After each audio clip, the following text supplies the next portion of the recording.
सेवण मां खे ख़बर ॾींदा हलूं तालका रिपोर्टर मोहम्मद सफ़र सेवानी जी रिपोर्ट मुताबिक़ सेवण एसएसपी जामशोरो जी हिदायतुनि ते सेवण पुलिस जी सेवण तालके में गैर मिल्कियतुनि ख़िलाफ़ कार्रवाई जो सिलसिलो तेज़ करे छॾियो। सेवण पुलिस जे 15 जी टीम मंज़ूर सिंध दल जेको 15 पुलिस जो इंचार्ज आहे उन जी अॻवानीअ में तालका सेवण जे मुख़्तलिफ़ इलाइक़नि जे लाइ 3 टीमियूं पुलिस जूं जोड़ियूं वयूं आहिनि, जंहिंमें पहिरीं सेवण शहर जे आसपास वारा इलाइक़ा, ॿियो सेवण शहर में पठान काफ़ी ऐं टियों सेवण शहर जा रेस्ट हाउस, जिन जी विज़िट करे सेवण शहर में रहियल अफ़गानी मुहाजिर माण्हुनि जी जांच करे उन्हनि ख़िलाफ़ क़ानूनी क़दम खणण लाइ क़दम वरिता आहिनि।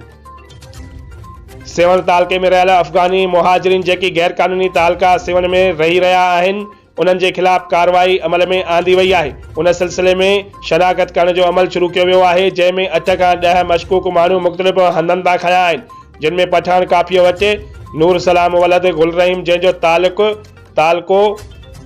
मानवंड ज़िलो बाजोड़ सां आहे। उन सिलसिले में जॾहिं सिंध प्रेस क्लब सेवण जी टीम सेवण 1 पुलिस इंचार्ज मंज़ूर सिंध दल सां राब्तो कयो त हुन पंहिंजे मौक़िफ़ में ॿुधायो त सेवण तालके में रहंदड़ गैर क़ानूनी अफ़गाननि ख़िलाफ़ असां जूं कार्रवायूं जारी आहिनि। 8 खां 10 मशकूक माण्हुनि खे पंहिंजे तहवील में वरितो आहे, जिन मां गैर मुल्की अफ़गानी ज़ाहिर न थी आहे,